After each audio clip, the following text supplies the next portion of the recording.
Você que está em casa, pegue aí a sua Bíblia. Se você estiver prestando o culto pelo celular, coloca a Bíblia impressa do lado. Mas se for pela televisão, você pode usar o celular como Bíblia, desde que você coloque no modo avião, para você não cair em tentação. Porque vai chegar um zap para você, e você vai querer abrir e vai perder a bênção. Salmo de número 23. À medida que os irmãos forem encontrando, se coloque de pé, em reverência à poderosa, santa palavra de Deus. Amém? Eu quero fazer uma leitura alternada, já que é um texto muito conhecido e é um texto pequeno. A gente vai ler somente até o verso de número 5. Eu vou ler o verso de número 1, a igreja o 2, eu lerei o 3, a igreja o 4, e depois nós todo mundo juntos vamos ler o verso de número 5. Diz assim: o Senhor é o meu pastor, nada me faltará.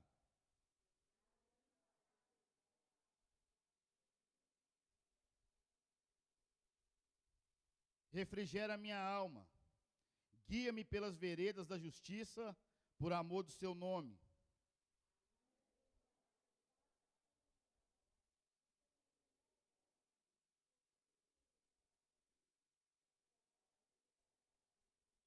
Amém?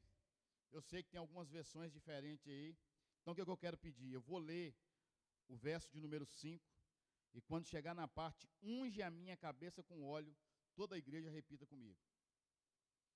Preparas uma mesa perante mim, na presença dos meus inimigos, e o meu cálice transborda. Diga comigo assim: unge a minha cabeça com óleo. Feche os seus olhos, deixe a sua Bíblia aberta, como de costume. Espírito Santo de Deus, Yeshua, nós queremos pedir que o Senhor fale conosco. Eu me coloco agora atrás da tua cruz, eu me coloco agora na total dependência do Senhor, entendendo que eu não tenho nada para oferecer para a tua igreja, para a tua noiva, mas o Senhor é Deus que fala, o Senhor é Deus que promete, que cumpre também. Fica à vontade no nosso meio, em nome de Jesus. Amém. Toma aí o seu assento. Glória a Deus. Se tiver um pouco... Geraldo, faz favor para mim. Aí perto do cassim tem uma luz do lado de cá. Acende ela. A outra. Isso. Melhorou. Amados irmãos, desde o início da criação do homem, algumas pessoas vêm se destacando. Seja elas como artistas. Poderíamos citar aqui Michelangelo, Leonardo, o Da Vinci. Pessoas vêm se destacando como filósofos. Poderia citar aqui Platão, Aristóteles, Sócrates e tantos outros mais em cada área. Nós tivemos o nosso querido Ayrton Senna, que um carro com uma marcha só, apenas a quarta marcha, ele conseguiu vencer uma corrida. Tivemos também Michael Schumacher, o maior campeão da Fórmula 1.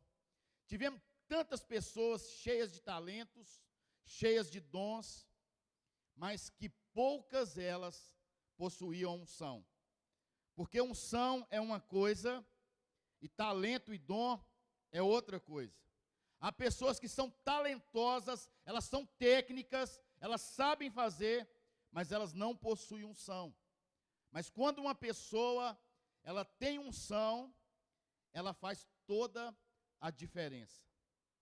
E nessa noite, você declarou com a sua boca, lendo o texto, que o rei Davi, o maior rei de Israel, ele chama o Senhor de pastor, e não só chama ele de pastor, ele pede ao seu pastor que unja a sua cabeça com o óleo. Então nós entendemos à luz da Bíblia, que Davi, ele foi um grande rei, porque a unção de Deus estava sobre ele. Porque Davi não fez curso nenhum para ser rei. Davi não veio de uma linhagem nobre. Davi era um menino ruivo que tomava conta de ovelhas. Mas quando a unção de Deus, ela entra na vida de uma pessoa, independente da sua origem, de onde ela nasceu, quem foi os seus pais, a sua história é mudada. De forma que se você está aqui nessa noite, e você não teve um pai biológico que registrasse o seu registro, Talvez você não morou com a sua mãe, você foi criado com a sua avó, existe uma mágoa, existe uma ferida na sua alma. Eu quero dizer para você que a unção de Deus, ela pode curar e ela pode mudar a sua história. Glória a Deus. Então Davi, ele pede ao Supremo Pastor, ao nosso Deus, unja a minha cabeça com óleo. E por que então Davi, ele faz esse pedido, ele faz essa exigência pedindo, por favor, unja a minha cabeça com óleo? Porque toda pessoa que Deus unge, ele unge com um propósito. Ninguém é ungido sem um propósito. E nos dias de hoje, dentro da igreja mundial, há crentes que outrora eram fervorosos, que não estão fervorosos mais. Há crentes que eles sentiam a manifestação do Espírito Santo e eles não sentem mais. Há crentes que cantavam, que louvavam, que pregavam e que não mais estão fazendo. E sabe o que é isso? É perca de unção? Não. Perca de propósito. Porque a unção, ela vem sobre a nossa vida com um propósito, e eu vou te mostrar isso dentro da palavra. Pega a sua Bíblia, fazendo um favor, e vá comigo em Lucas 4. Por que tem um monte de crente, igual barata tonta, vai para cá, vai para lá, vai para cá, vai para lá, não, está frio, eu não estou conseguindo mais sentir, eu não estou vendo a glória, não estou vendo a manifestação, porque não entendeu que a unção sobre a vida dele, ela é uma unção que precisa de um propósito. Lucas 4, 17, 18 e 19, vai falar a respeito do Nazareno, do cheiroso da Galileia, do grandão. Lucas 4, verso 17. Foi-lhe entregue o livro do profeta Isaías. Jesus lia a Bíblia, viu? Jesus lia a Bíblia. Abriu e encontrou o lugar onde estava escrito. Preste bem atenção. O Espírito do Senhor está sobre mim, porque Ele me ungiu. Diga comigo agora assim, para. Ele me ungiu para levar boas notícias aos pobres. Enviou-me para cuidar dos que estão com o coração quebrantado, anunciar liberdade aos cativos e libertação das trevas os prisioneiros, para proclamar o ano da bondade do Senhor e o dia da vingança do nosso Deus, para consolar todos que andam tristes. O texto está dizendo que Jesus, o Filho de Deus, o próprio Deus, ele foi ungido. Mas ele não foi só ungido para ficar ungido, ele foi ungido por um propósito. E o texto diz que ele leu Isaías. E eu quero te convidar a ir lá em Isaías para a gente ver se realmente é isso que está escrito lá. Isaías 61, verso 1 e 2. Vai que Jesus citou o texto aí, não é Isaías. Aqueles crentes bereanos que conferem. Isaías 61, verso 1 e 2. O Espírito do soberano Senhor está sobre mim, porque o Senhor ungiu-me para levar boas notícias aos pobres. Enviou-me para cuidar dos que estão com o coração quebrantado, anunciar liberdade aos cativos, libertação das trevas aos prisioneiros. Quando eu e você entender que a unção que foi jogada sobre nós, que a unção que foi colocada em nós, ela tem que ter um propósito, a nossa vida, a nossa história, ela vai mudar. Nós temos que acordar de manhã e entender o seguinte: existe uma unção sobre a minha vida para ser o melhor profissional do meu trabalho. Existe uma unção sobre a minha vida para ser a melhor esposa que existe. Existe uma unção sobre a minha vida para ser a melhor mãe que já pisou nessa terra. Existe uma unção sobre a minha vida para mim ser o melhor homem, o melhor pai, o melhor filho que já pisou. Toda pessoa que não tem um propósito, toda pessoa que não tem isso nela, ela é uma pessoa que ela vive como se fosse ao vento. Ela não sabe de onde ela vem e nem para onde ela vai. Quando Jesus veio nessa terra, ele foi ungido e foi ungido com um propósito. E qual foi o primeiro propósito que Jesus foi ungido? Pregar as boas novas. As novas. E pregar as boas novas é falar o quê? Novidade de vida. Ei, meu filho, acorda, olha aqui para mim. Eu estou pregando boas vidas para você. Existe solução, existe saída. Vai dar certo, nós vamos vencer. Nós estamos em setembro. Quem acreditava que a gente ia durar isso tudo? O negócio começou a arrochar em março, em abril. Quando foi maio, nós começamos a ficar em pânico. E nós já estamos em setembro. Sabe por quê? Porque existem homens e mulheres de Deus que ainda estão pregando as boas novas. Nós vamos vencer, nós vamos vencer, nós vamos vencer, em nome do Senhor Jesus. A bolsa vai cair, o dólar está alto, o desemprego está batendo na porta, todo mundo vai quebrar, todo mundo vai fechar. Deus tem cuidado de nós. Então a unção que estava sobre Jesus, sobre a minha, a sua vida, ela nos chama para poder pregar a boa nova. Eu quero te perguntar, qual notícia você está dando? O que está saindo da sua boca? Qual é o conselho que você tem dado para as pessoas quando elas te procuram e começam a reclamar e a murmurar? É novidade de vida ou é novidade de tristeza? Jesus também foi chamado com outro propósito, para proclamar liberdade aos presos. E eu não vi Jesus saqueando nenhuma cadeia. Eu não vi Jesus invadindo nenhum presídio e arrancando as pessoas lá de dentro. Essa liberdade para os presos é uma liberdade de alma, de espírito, porque a maior cadeia, a maior corrente que pode prender uma pessoa é a espiritual.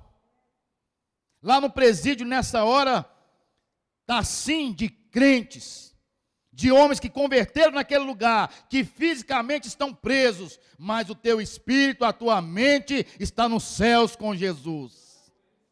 E o que tem de gente livre fisicamente, mas que está preso na mentira, no engano, na pornografia, no adultério, no roubo. E a gente acha que a gente é livre, mas na realidade não somos. Eu quero que você pegue sua Bíblia e vá comigo em 2 Coríntios 3, verso 17. Olha o que o apóstolo Paulo nos ensina a respeito de prisão e de liberdade. 2 Coríntios 3, verso 17. Ora, o Senhor é Espírito, e onde o Espírito do Senhor está, aí há liberdade. Onde o Espírito do Senhor está, aí há liberdade. João 8, verso 36. Se, pois, o Filho vos libertar, verdadeiramente sereis livres. Então não adianta levantar muro alto, não adianta colocar cerca elétrica, não adianta colocar guarita com fuzil na mão. Se uma pessoa tem Jesus, ela é livre. Ela está presa fisicamente, mas a sua mente, o seu coração está liberto de tudo aquilo que aprisionava e que acorrentava. E infelizmente, muitos crentes estão presos ao passado, à sua história de vida. Elas não conseguem romper. E nós temos que entender isso. Se o Filho vos libertar, verdadeiramente sereis livres. Jesus também foi chamado para recuperar a vista aos cegos, para libertar os oprimidos. Aí você vai dizer para mim assim, mas pastor, eu não tenho essa unção da cura. Eu não tenho esse dom da cura de chegar um cego aqui e ele voltar a viver. Tem pessoas que estão cegas, não fisicamente, mas estão cegas espirituais. Elas estão caminhando sem saber para onde estão indo. Elas andam apalpando, porque elas não sabem onde está firme. E aí o meu papel e o seu papel, que recebemos uma unção, e a nossa unção tem um propósito, é chegar perto dessas pessoas e falar para ela, o lugar de pisar é na rocha, a rocha eterna que é Jesus de Nazaré. Nós temos que fazer isso. Nós temos que ser essa resposta para essa sociedade que está doente, que está cega. A pessoa não está enxergando. O que mais tem hoje são pessoas cegas que enxergam. O que mais tem hoje. Outra coisa que Jesus também foi chamado. O texto diz que ele foi chamado para proclamar o ano da graça do Senhor. O ano da graça do Senhor. Queridos, foi notícia de vários jornais, Fantástico, Cabrini, todos os sites, que uma deputada, e eu não vou dar a honra para ela de ser chamada pastora, que ela não merece. Ela cometeu um crime bárbaro, Na mesma semana, um outro cidadão também, que trabalhava no governo do Rio de Janeiro, foi preso pela Polícia Federal. Então hoje, falar que é evangélico, que você é pastor ou pastora, está vergonhoso lá fora. Embora eu tenha orgulho de ser pastor, porque eu tenho uma vida de conduta diante de Deus. E luto para andar com ela assim. Só que essas pessoas estão pegando a graça de Jesus e estão transformando a graça em... Pode falar que não é pecado, não. Isso não chama maldição, não. Em desgraça. Desgraça é aquilo que não tem graça. Essas pessoas estão pegando o amor de Deus, o sacrifício de Jesus na cruz, estão bagunçando.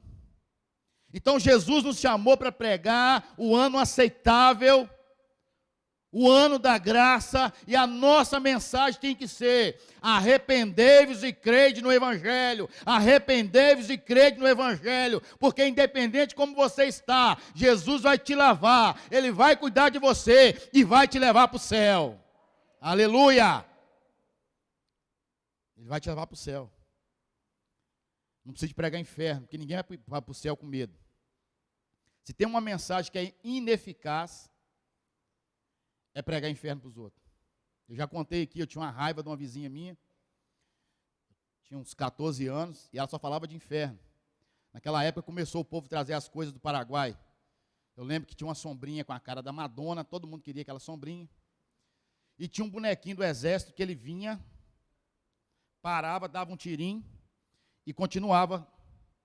A minha mãe, lavadora de roupa, lavou não sei quantas trouxas de roupa e comprou o bonequinho para mim. Aí vem de lá a dona falando que o bonequinho estava com demônio, porque ele andava sozinho. E a minha mãe, sem sabedoria, sabe o que ela fez, né? Ela expulsou o demônio na marreta. Vocês estão rindo porque o boneco não era seu.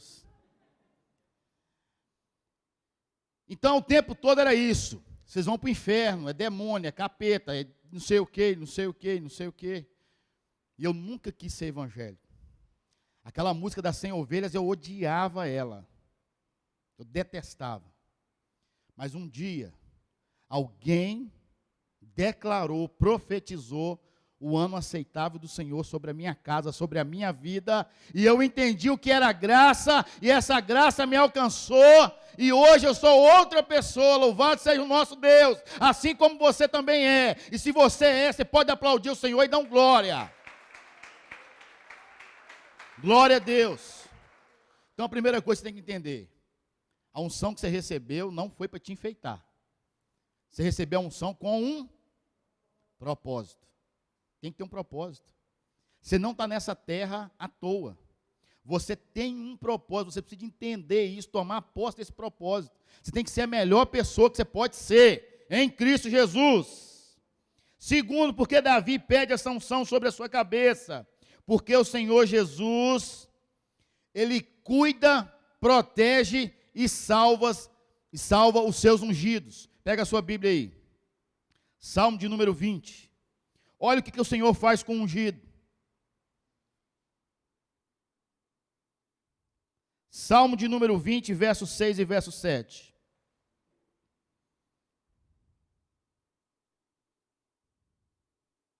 Agora sei que o Senhor salva o seu ungido. Ele o ouvirá desde o seu santo céu, com a força salvadora da sua mão direita. Uns confiam em carros, e outros em cavalos, mas nós faremos menção do nome do Senhor, o nosso Deus. Quem é ungido de Deus, Deus cuida dele. Quem é ungido de Deus, Deus protege, Deus dá livramento, Deus cuida. A gente poderia ler aqui a história de Saul, que mesmo estando em pecado, mesmo querendo matar o rei Davi, Davi não mata ele, por quê? Porque ele era um ungido de Deus. A proteção do Senhor estava com ele, mesmo ele ainda naquela situação toda, porque Davi ainda não tinha assumido o reinado. Então, quem é ungido de Deus, o Senhor cuida e protege. Pega aí Salmo 28, verso 8. Salmo 28, verso 8. O Senhor é a força do seu povo, a fortaleza que salva o seu ungido. Salmo 89, versos 50 e 51. Lembra-te, Senhor, das afrontas que o teu servo tem sofrido. Você que é perseguido aí, que as pessoas falam fofoca de você, que elas mentem sobre você. Olha só. Lembra-te, Senhor, das afrontas que o teu servo tem sofrido, das zombarias que no íntimo tenho que suportar de todos os povos, das zombarias dos teus inimigos, Senhor, com que afrontam a cada passo do teu ungido. Aqui o salmista está dizendo assim: Senhor, tem uma turma aí que fala mal de mim, tem uma turma aí que zomba de mim, que me persegue, mas o Senhor é Deus, e o Senhor está comigo. Então, o salmista, ele pede essa unção sobre a vida dele, porque quem tem unção, Deus cuida. Deus tem cuidado de você, Deus tem cuidado da sua casa, Deus tem cuidado da sua família, glória a Deus. Terceiro motivo, porque o salmista Davi, ele pede a unção sobre a sua cabeça, porque a unção de Deus nos capacita. Quem aqui já nasceu sabendo? Quem aqui que é instrumentista já nasceu tocando? Quem aqui que canta já nasceu cantando? A unção de Deus, ela nos capacita. Pega a sua Bíblia aí. 1 de João 2, 27. Lá no finalzinho para te ajudar. 1 de João 2, 27. Olha como esse versículo é poderoso. Você que fala assim: eu não sei fazer nada, eu não sei fazer nada, eu não sirvo para nada, eu não vou dar em nada, nada. Quanto a vocês, a unção que receberam dele permanece em vocês, e não precisam que alguém os ensine, mas com a unção dele recebida, que é verdadeira e não falsa, os ensina acerca de todas as coisas. Permaneçam nele como ele os ensinou. Talvez você não tenha o dom de cantar, mas você começa a buscar e fala assim: Senhor, derrama unção sobre a minha cabeça, derrama unção sobre a minha voz, derrama unção sobre a minha vida, derrama unção sobre a minha história. Deus faz milagre. Pega o CD Diante do Trono, de 99. Eu estava recém-convertido, primeiro CD do Diante do Trono, 99. E olha o André Valadão cantando. Mesmo com computador, mesmo com masterização, o André Valadão em 99, ele estava desafinado. Você pode ouvir o CD lá. André, se você estiver me ouvindo, nada pessoal, tá? Agora pega um CD do André, de pouco tempo, CD Alegria, Milagres, que ele canta. Está diferente. O que aconteceu? Busca de unção. É lógico que existe técnica, existe curso, mas se não tem unção, a pessoa vai nadar e vai morrer na areia. Mas quando há unção, a capacitação. Eu poderia citar aqui a minha cunhada, a minha esposa, que outrora nem sabia o que era um teclado. E louvado seja Deus que com a unção de Deus, foram para a escola aprender, sabe lá que é esse pirulitinho, que eu não sei como é que chama aqueles negócios, as notinhas, e estão sendo usadas para a honra e glória do Senhor Jesus. Então você que está aqui nessa noite, que gosta de declarar com a sua boca, que você não sabe de nada, que você não sabe fazer nada, que você não sabe orar, que você não sabe pregar, a unção de Deus te capacita. Pega um outro texto, a gente leu ele hoje na escola dominical. Êxodo 31. Olha o que Deus fez na vida de um homem. Êxodo 31, verso de número 1. Disse então o Senhor a Moisés. Êxodo, segundo livro da Bíblia, 31, verso 1. Disse então o Senhor a Moisés: eu escolhi a Bezalel, filho de Uri, filho de Ru, da tribo de Judá, e o enchi do Espírito de Deus, dando-lhes destreza, habilidade e plena capacitação artística para desenhar e executar trabalhos em ouro, prata e bronze, para trabalhar e esculpir pedras, para entalhar madeira e executar todo tipo de obra artesanal. Viram as 3 páginas aí, vai em Êxodo 35.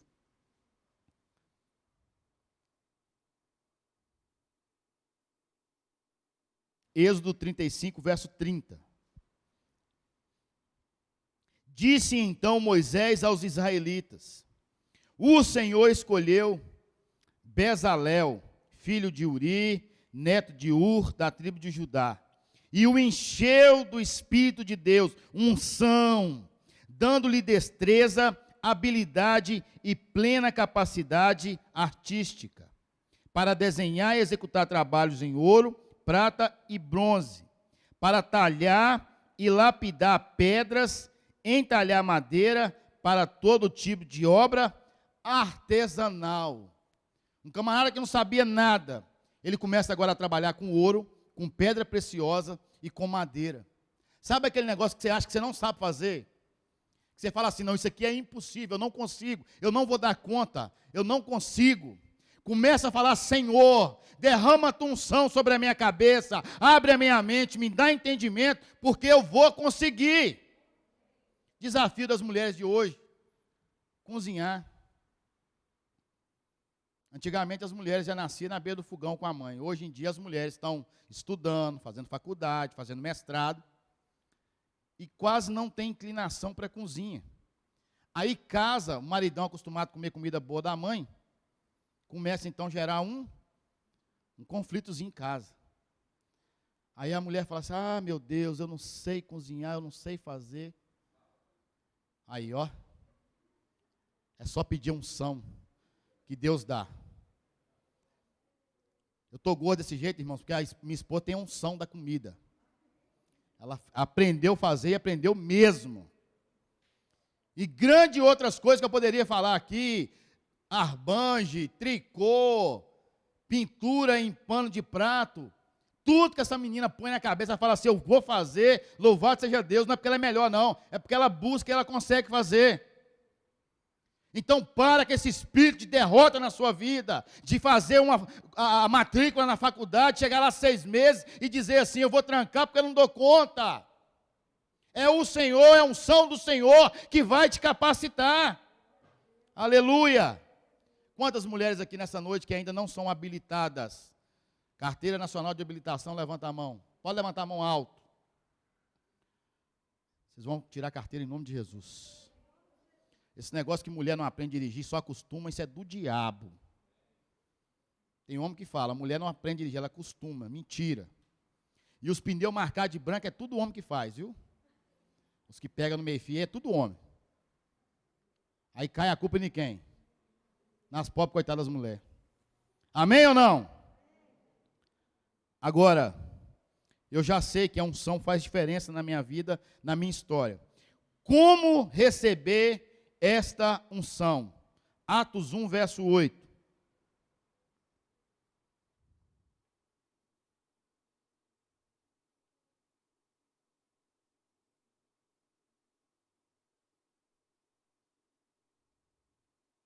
Atos 1, verso 8.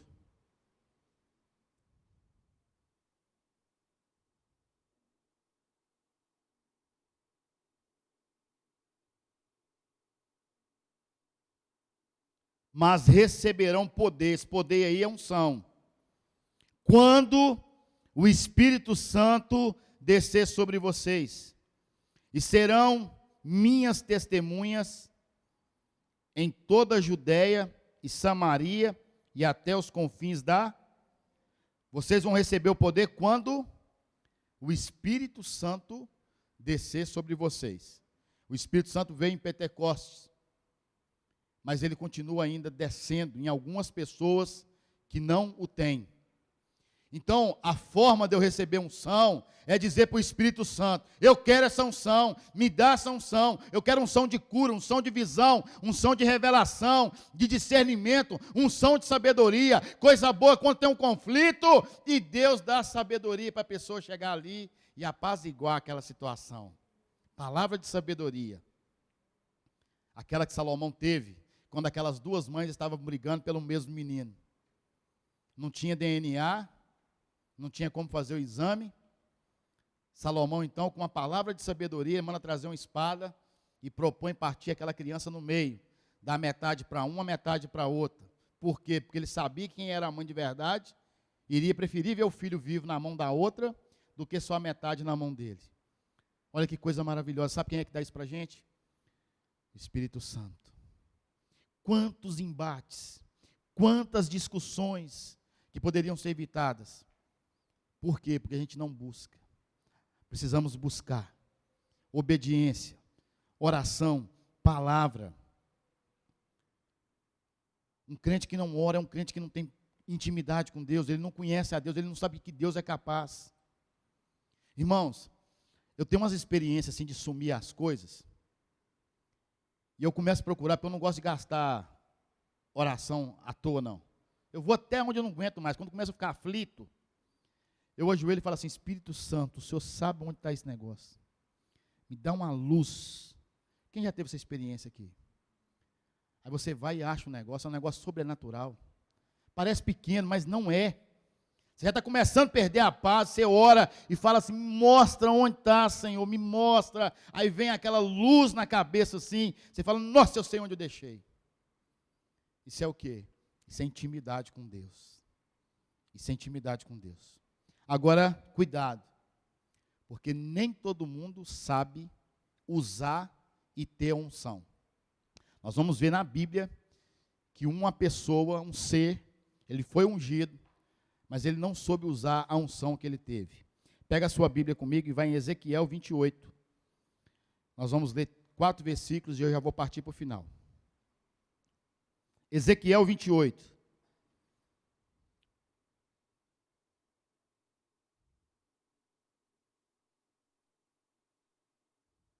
Precisamos da unção, temos que buscar unção. A unção faz diferença na nossa vida, mas quando não sabemos utilizá-la, a unção, ela acaba se tornando maldição na nossa vida, na nossa história.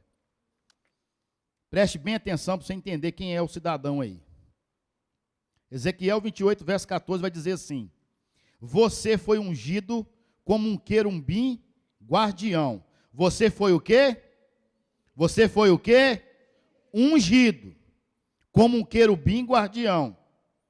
Pois para isso eu determinei, mais uma vez, unção com propósito. Olha aí. Você foi ungido como um querubim guardião, pois para isso eu determinei. Você estava no Monte Santo de Deus e caminhava entre as pedras fumegantes. Você era inculpável, não tinha culpa, não tinha pecado. Em seus caminhos, desde o dia em que você foi criado, até que se achou maldade em você. Por meio do seu amplo comércio, você se encheu de violência e pecou.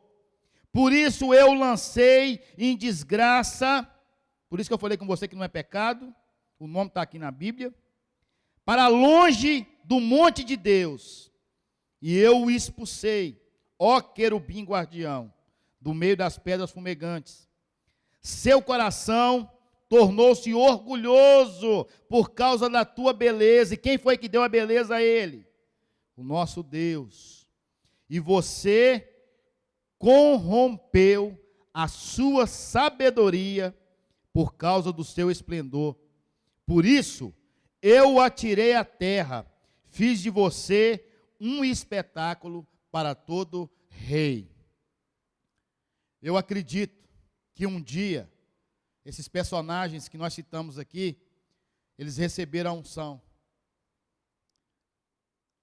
Ela, ele, mas assim como Lúcifer não soube trabalhar, administrar e ser grato a Deus, aquilo que Deus pôs na mão dele, de unção virou o quê? Maldição. Nós temos que entender isso. É por isso que nós temos que ficar ligados, porque tem que ter propósito. Porque se eu fui ungido com um propósito e eu não estou no propósito, eu estou pegando aquilo que Deus me deu e estou colocando de lado e estou deixando para lá. E essas coisas vão tomando conta do nosso coração. O texto diz que Satanás, antes de cair, ele era um querubim ungido, ele andava no meio das pedras fogueadas, ele tinha sabedoria, ele tinha beleza. Eu nunca vi, tomara a Deus que eu não veja, até o dia que eu for ser arrebatado, Jesus voltar. Mas eu acredito que hoje, caído, deve ser a pior coisa para se ver. Esse ser vermelho de chifre é mitologia pura. Não espera Satanás aparecer para você desse jeito, que ele não vai aparecer. Para nós homens, vai aparecer alta, com vestido ou uma saia curta, bonita, cheirosa. Para as mulheres vai aparecer bombadão, fortão, cheio do dinheiro, conversa mansa. Para aquele que rouba, ele vai aparecer com propostas de levar vantagem. Mas fato é que a unção que ele tinha, ele perdeu, porque ele não soube valorizar e entender aquilo que Deus tinha colocado na mão dele. E a pergunta que eu faço para você nessa noite, e você não precisa de responder, responda para você mesmo. O que você tem feito com a unção que Deus te deu? Eu não vou falar dos anos passados. Nessa pandemia, o que você fez com a unção que Deus te deu? Se coloque de pé em nome de Jesus. Você que